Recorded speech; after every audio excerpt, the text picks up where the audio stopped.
Célia Henaf, championne du monde de l'individuel, championne du monde junior. Ça s'est passé à Östersund aujourd'hui. On peut la féliciter. Et on va pas gâcher notre plaisir. On a même deux championnes du monde de cet individuel.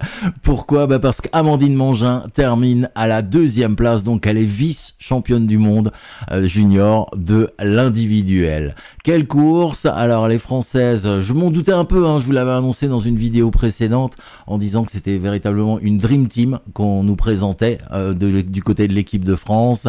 Eh ben, ça n'a pas raté. Première course junior et un doublé déjà pour les Françaises.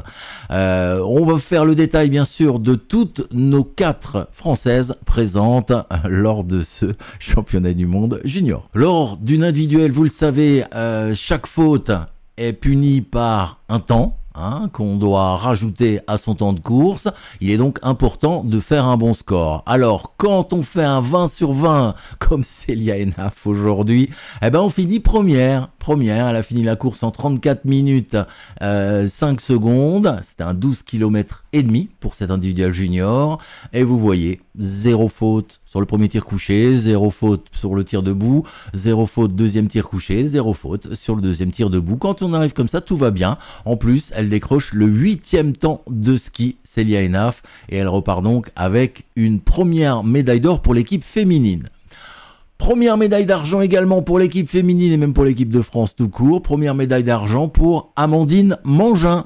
Elle a fini 2e à 22 secondes exactement de Célia Henaf avec une seule faute lors de son dernier tir debout. Elle finit donc avec un 19 sur 20 et un 2e temps de ski.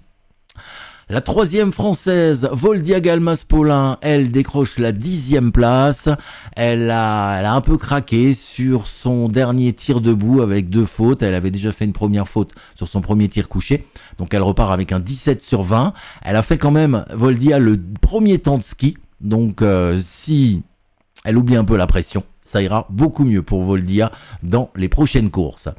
4e française présente, c'est Anaëlle Bondou qui elle revient de blessure. Elle a fini 16e avec 3 fautes également, un 17 sur 20 et le 6e temps de ski. Des championnats du jeunes et juniors qui ont débuté hier à Östersund en Suède. Alors on va déjà pouvoir commencer à regarder un petit peu à quoi ressemble le tableau des médailles. Alors ce tableau des médailles, bien entendu, moi je vous parle sur la chaîne Top Biathlon 100% de biathlon féminin, mais là il y a aussi les garçons qui entrent en lice dans ce tableau de médailles. Alors après 4 épreuves, en fait après les 2 individuels jeunes et les 2 individuels juniors, la France, elle est en tête. Vous voyez le tableau, avec 2 médailles d'or et 1 médaille d'argent et 1 médaille de bronze, 4 médailles en 4 courses pour l'équipe de France. Elle est en tête et bien en tête.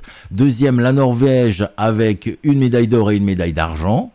3e, la Tchéquie avec 1 médaille d'or. 4e, l'Italie avec 1 médaille d'argent et 1 médaille de bronze. Et enfin, 5e, petite erreur là, c'est 5e, la Pologne avec 1 médaille d'argent. Ces championnats du monde jeunes et juniors continuent demain avec une journée un peu particulière. Pourquoi? Parce que c'est la journée des relais mixtes.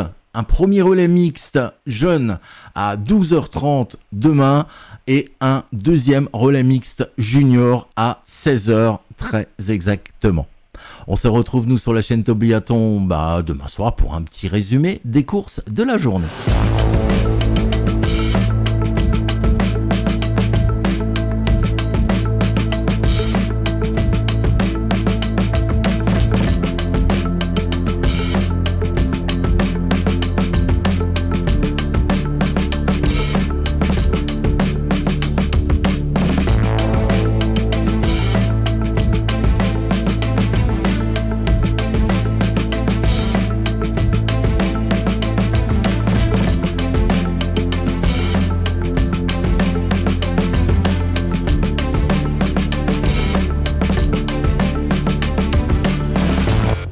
Top Biathlon, le meilleur du biathlon.